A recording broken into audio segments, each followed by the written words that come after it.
मित्रों, स्वागत है मेरे माही यूट्यूब चैनल पर। आज हम आप सबको मित्रों भगवान श्री कृष्ण के बारे में कुछ बताने जा रहे हैं, तो बने रहिए मेरे इस वीडियो में, तो इसे पूरा देखे। श्री कृष्णा राधे राधे। प्रिय दर्शकों, जो औरतें कपड़े खोलकर नहाती हैं उसके जीवन में इसका क्या असर पड़ता है? मित्रों, इस वीडियो में एक कहानी के जरिए आपको बताया जाएगा। साथ ही यह वीडियो आपको बहुत अच्छी जानकारी और सिख देकर के जाएगी। तो चलिए मित्रों, आपका कीमती समय बर्बाद न करते हुए आप सीधे कहानी पर ही पहुंचाते हैं। मित्रों, एक समय विष्णु भगवान लक्ष्मी माता के साथ हरिद्वार में घूम रहे थे। लक्ष्मी माता ने देखा कि समस्त मनुष्य गंगा में नहाना कर हर हर गंगे कहते चले जा रहे हैं। प्रिय दर्शकों, अगर आप यह कहानी सुन रहे हैं तो पूरा सुनिएगा, क्योंकि आधा अधूरा ज्ञान कभी किसी के लिए सही नहीं होता। इसके अलावा है माता लक्ष्मी। जो भी भक्त इस वीडियो को लाइक करें और चैनल को सब्सक्राइब करके कमेंट में जय माता लक्ष्मी लिखे, उनके घर में धान की कभी कोई कमी ना रहे, उनके घर हमेशा धन से भरा रहे। दोस्तों, जब माता ने देखा कि समस्त मनुष्य गंगा में नहाना कर हर हर गंगे कहते चले जा रहे हैं, परंतु सभी दुखी और परेशान हैं, तब लक्ष्मी माता ने बहुत आश्चर्य से भगवान विष्णु से पूछा, गंगा में इतनी बार स्नान करने पर भी इनके पाप और दुखों का नाश क्यों नहीं हुआ? क्या गंगा में अब सत्यता नहीं रही? भगवान विष्णु ने कहा, गंगा में तो वही समर्थ है, परंतु इन लोगों ने पाप नाचनी गंगा में स्नान ही नहीं किया है, फिर इन्हें लाभ कैसे हो? लक्ष्मी जी ने आश्चर्य से कहा कि स्नान कैसे नहीं किया?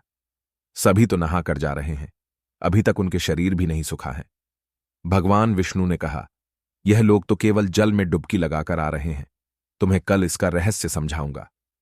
दूसरे दिन बहुत जोर की बरसात होने लगी। गलियां कीचड़ से भर गई। एक चौड़े रास्ते में एक गहरा गड्ढा था, चारों ओर कीचड़हौर।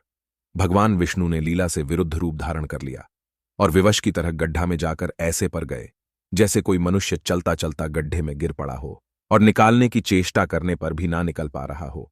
लक्ष्मी जी को उन्होंने यह समझकर गड्ढे के पास बैठा दिया कि देखो, तुम लोगों को सुना सुनाकर यूं पुकारती रहो कि मेरे वृद्ध पति अकस्मात गड्ढे में गिर पड़े हैं, कोई पुण्य आत्मा इन्हें निकालकर उनके प्राण बचाए और हम असहाय की सहायता करें। और भगवान विष्णु ने यह भी समझा दिया कि जब कोई गड्ढे में से मुझे निकाला हो तब इतना और कह देना कि मेरे पति सर्वथा निष्ठा है, इन्हें वहीं छुए जो खुद भी निष्पाप हो। यदि आप निष्पाप है तो उनके हाथ लगाइए नहीं, तो हाथ लगाते ही आप भस्म हो जाएंगे।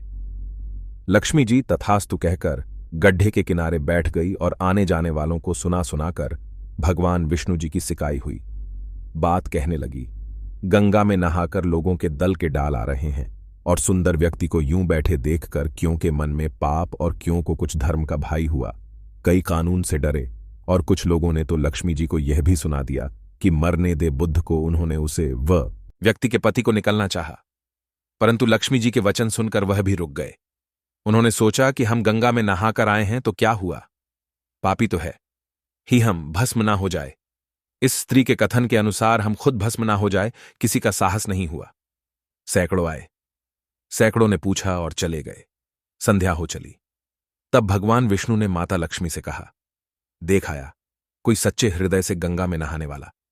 तब थोड़ी देर बाद एक जवान हाथ में लौटा लिए हर हर गंगे करता हुआ निकला। लक्ष्मी जी ने उसे भी वही बात कही। युवक का हृदय करुणा से भर आया। उसने भगवान विष्णु को निकालने की तैयारी की। लक्ष्य रोककर कहा कि भाई, यदि तुम सर्वथा निष्पाप नहीं होंगे तो मेरे पति को छूते ही चल जाओगे। उसने इस समय बिना किसी संकोच के दृढ़ निश्चय के साथ लक्ष्मी जी से कहा कि माता, मेरे निष्पाप होने में तुझे संदेह क्यों होता है? देखते नहीं, मैं अभी गंगा नहा कर आया हूं। भला गंगा में गोता लगाने के बाद भी कभी पाप रहते हैं? मैं अभी तुम्हारे पति को निकलता हूं। युवक ने लपक कर बूढ़े को ऊपर उठा लिया। भगवान विष्णु और लक्ष्मी ने उसे अधिकारी समझकर अपना असली स्वरूप प्रकट कर उसे दर्शन देकर कृतार्थ किया। भगवान विष्णु जी ने माता लक्ष्मी से कहा, इतने सारे लोगों में से एक नहीं गंगा स्नान किया है। इसी दृष्टांत के अनुसार जो लोग बिना श्रद्धा और विश्वास के केवल डैम के लिए गंगा स्नान करते हैं, उन्हें वास्तविक फल नहीं मिलता। परंतु इसका यह मतलब नहीं कि गंगा स्नान व्यर्थ जाता है। गंगा स्नान का बहुत पुण्य भी है। उसके बाद भगवान विष्णु जी ने माता लक्ष्मी जी से कहा, अब मैं आपको वह 12 बातें बताता हूं। आते समय ध्यान में रखता है, वह कभी भी दुखी नहीं रहता है। उसके घर में मां लक्ष्मी का वास होता है। उसके घर में अप्रदन आता है। घर में कभी भी लड़ाई झगड़ा नहीं होते हैं। उसका पूरा परिवार हंसी खुशी जीवन व्यतीत करता है। तब माता लक्ष्मी ने कहा कि भगवान, आप हमें यह बारे में बातें बताइए। इसके बाद भगवान विष्णु उन बातों को बताना शुरू करते हैं और माता लक्ष्मी बहुत ध्यान से सुनने लगती है। दोस्तों की 12 बातें आप लोग भी बिल्कुल ध्यान से सुना। इसके बाद भगवान विष्णु कहते हैं, यह 12 बातें बताने के बाद मैं आपको एक बात और बताऊंगा। जो औरतें कपड़े खोलकर स्नान करती हैं, उनके लिए यह बात बहुत ही महत्वपूर्ण है। इस बात को बहुत ही ध्यान से सुना। तभी विष्णु जी अपनी वाणी को शुरू कर और बताने लगते हैं। दोस्तों, विष्णु जी कहते हैं, स्नान करने से शरीर निरोगी रहता है और मनपसंद रहता है। नहाने से चेहरे की क्रांति और शारीरिक आकर्षण में भी बढ़ोतरी होती है। अगर इस नित्य कर्म के दौरान कुछ बातों का ध्यान रखा जाए तो आध्यात्मिक से भी ज्यादा लाभ पाया जा सकता है।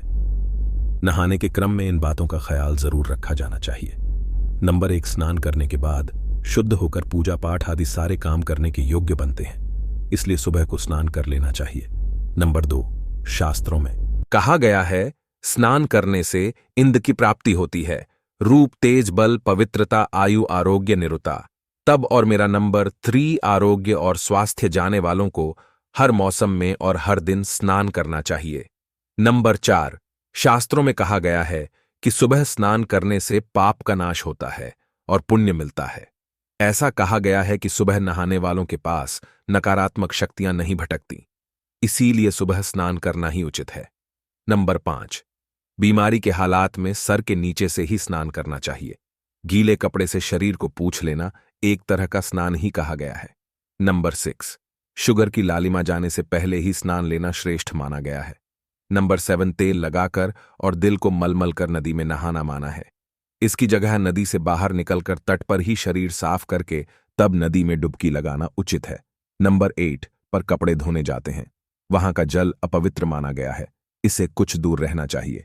नंबर 9, नदी में 11 या 21 डुबकियां लगाना अच्छा बताया गया है। नंबर 10, पवित्र नदियों में कपड़े नहीं छोड़ने की मनाही है। नदी में किसी तरह की गंदगी नहीं बननी चाहिए। नंबर 11, नल की तुलना में झरने का पानी झरने से ज्यादा नदी का पानी, नदी के पानी से किसी तीर्थ का जल, तीर्थ के जल से गंगा जल अधिक श्रेष्ठ माना गया है। नंबर 12, गंगा माता का कथन है कि स्नान करते वक्त कोई चाहे जहां भी मेरा स्मरण करेगा, मैं वहां के जाल में आ जाऊंगी। इसके बाद भगवान विष्णु जी ने कहा, अब मैं आपको औरतों के बारे में बताता हूं, जो औरतें कपड़े खोलकर स्नान करती हैं। हिंदू धर्म शास्त्रों में हर एक चीज के लिए कुछ नियम बनाए गए हैं। इन नियमों में से एक है, स्नान को लेकर की गई बातें ऐसा माना जाता है कि आम व्यक्ति को शास्त्रों के नियमों का पालन जरूर करना चाहिए, जिससे उनके घर की सुख समृद्धि बनी रहती है और खुशहाली आती है। साथ में अपार धन बरसता है, माता लक्ष्मी प्रसन्न होती है। दरअसल हमारे शास्त्रों में ऐसी कई बातें लिखी गई हैं जिनके हम पालन सदियों से करते चले आ रहे हैं, लेकिन उसके कर्म के बारे में हमें अभी भी पूरी जानकारी नहीं है। ऐसे ही नियमों में से एक है निर्वस्त्र स्नान करना। आपने अक्सर घर के बड़ों को ऐसा कहते सुना होगा कि कभी भी स्नान बिना कपड़ों के यानी निर्वस्त्र नहीं करना चाहिए। अगर हम पौराणिक कथाओं की बात करें तो निर्वस्त्र स्नान की मनाही का एक सबसे बड़ा कारण कृष्ण जी के समय से जुड़ा है। पौराणिक कथाओं के अनुसार एक बार जब गोपिकाएं सरोवर में स्नान कर रही थीं और वह निर्वस्त्र थी, उसे समय बाल कृष्ण ने गोपियों के सभी वस्त्र छुपा दिए। उसे समय जब कृष्ण जी ने उनके वस्त्र छुपा लिया और गोपियों ने अपने वस्त्र वापस लेने की प्रार्थना की।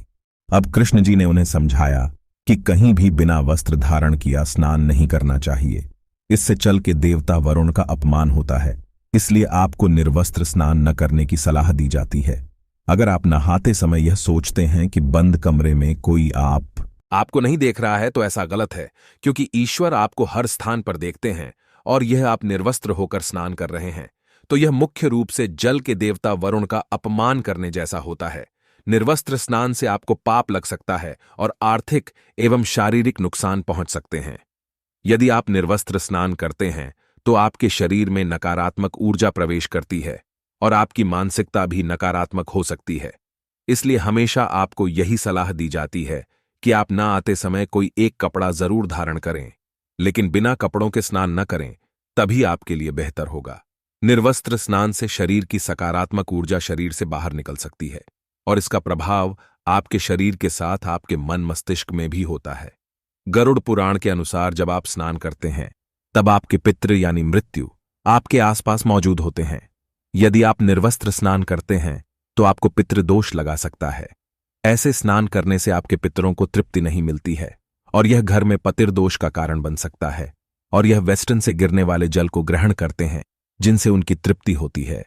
निर्वस्त्र स्नान करने से पितृ अतिरिक्त नाराज होते हैं जिनसे व्यक्ति का तेज बल, धन और सुख नष्ट होता है।